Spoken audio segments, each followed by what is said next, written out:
निर्जला एकादशी का व्रत जेठ मास के शुक्ल पक्ष की एकादशी तिथि को मनाया जाता है। ये व्रत मानसिक और शारीरिक स्वास्थ्य के नजरिए से बहुत महत्वपूर्ण है। यह व्रत भगवान विष्णु की आराधना को समर्पित है। इस एकादशी का व्रत करके श्रद्धा और सामर्थ्य के अनुसार दान किया करना चाहिए। एकादशी व्रत का इतिहास। एक बार बहुभोजी भीमसेन ने व्यास जी के मुख से प्रत्येक एकादशी को निराहार रहने का नियम सुनकर विनम्र भाव से निवेदन किया, महाराज, मुझे कोई व्रत नहीं किया जाता, मुझे तीव्र क्षुधा बनी रहती है। आप ऐसा कोई उपाय बताएं कि वो आपके उस प्रभाव से स्वतः ही सिद्ध हो जाए। व्यास जी ने कहा, तुमसे वर्ष भर की संपूर्ण एकादशी नहीं हो सकती तो केवल एक निर्जला एकादशी कर लो।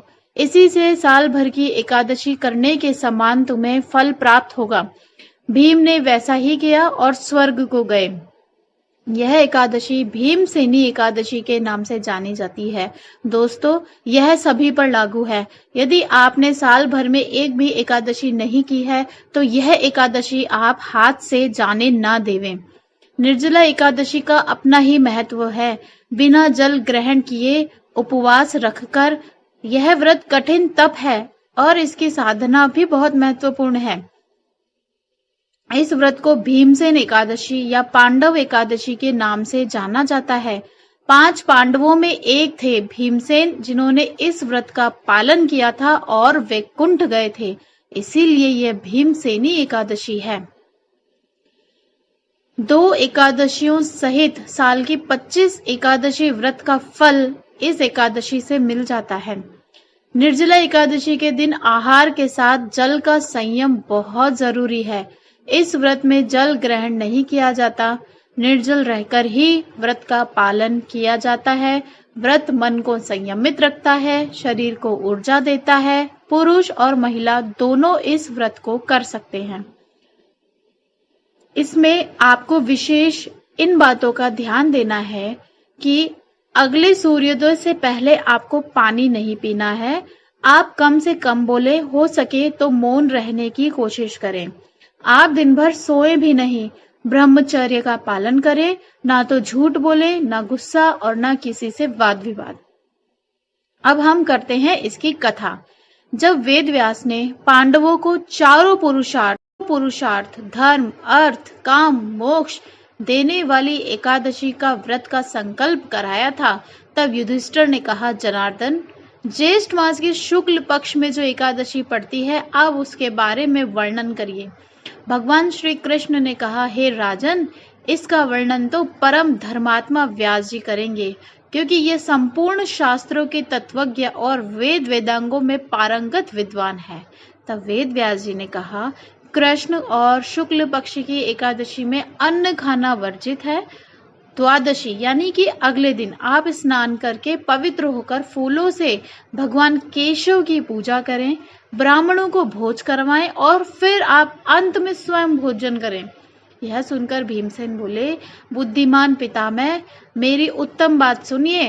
राजा युधिष्ठिर, माता कुंती, द्रौपदी, अर्जुन, नकुल, सहदेव ये एकादशी को कभी भोजन नहीं करते तथा मुझसे भी हमेशा यही कहते हैं कि भीमसेन एकादशी को तुम भी ना खाया करो, परंतु मैं उन लोगों से यही कहता हूँ कि मुझसे तो भूख सहन नहीं होगी।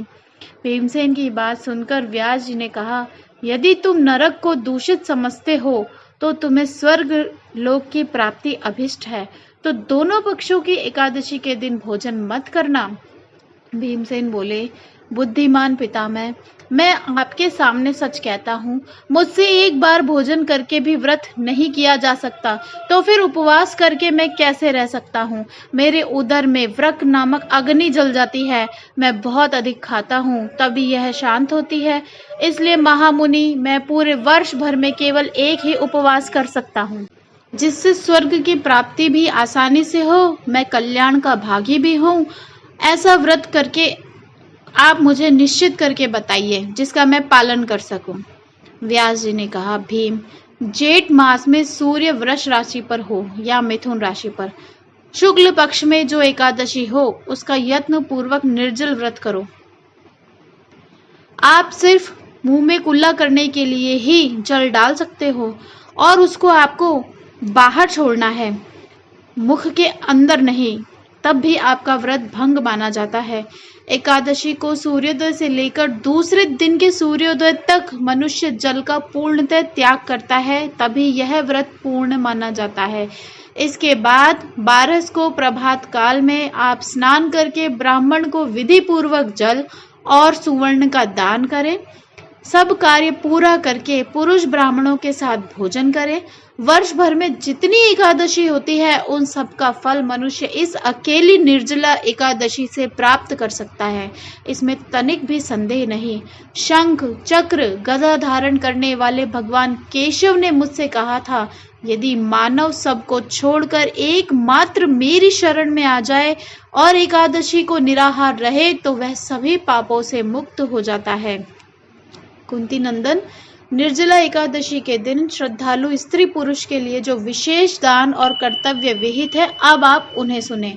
उस दिन जल में शयन करने वाले भगवान विष्णु का पूजन, जलमयी धेनु यानी कि पानी में खड़ी गाय का दान करना चाहिए।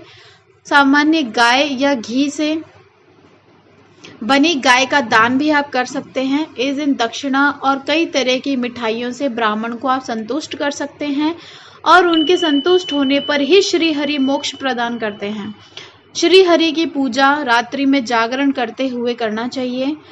बीती हुई 100 पीढ़ियों को और आने वाली 100 पीढ़ियों को भगवान विष्णु के परम धाम तक यह अकेली निर्जला एकादशी आपको पहुंचा सकती है। इस दिन अन्न, वस्त्र, गौ, जल, शैया, सुंदर आसन, कमंडलू और छाता जरूर दान करना चाहिए। ज्येष्ठ और सुपात्र ब्राह्मण को जूता दान करना चाहिए। सोने के विमान पर बैठकर आपको स्वर्ग लोक में प्रतिष्ठा मिलती है। इस एकादशी की महिमा जो भी भक्ति पूर्वक सुनता है वह स्वर्ग में जाता है। भीमसेन, ज्येष्ठ मास में शुक्ल पक्ष की जो शुभ एकादशी होती है वह निर्जला व्रत करने पर ही पूर्ण होती है। आपको ब्राह्मणों को शक्कर के साथ जल के घड़े दान करने चाहिए। मनुष्य भगवान विष्णु के समीप पहुंचकर उन वैसा आनंद तभी प्राप्त करता है। द्वादशी को ब्राह्मण भोजन कराने के बाद आप स्वयं भोजन करें। यह पापनाशी एकादशी भी है, सभी पापों से आपको मुक्त करेगी, आनंदमय पद आपको प्राप्त करवाएगी। यह सुन भीमसेन ने शुभ एकादशी का व्रत आरंभ कर दिया।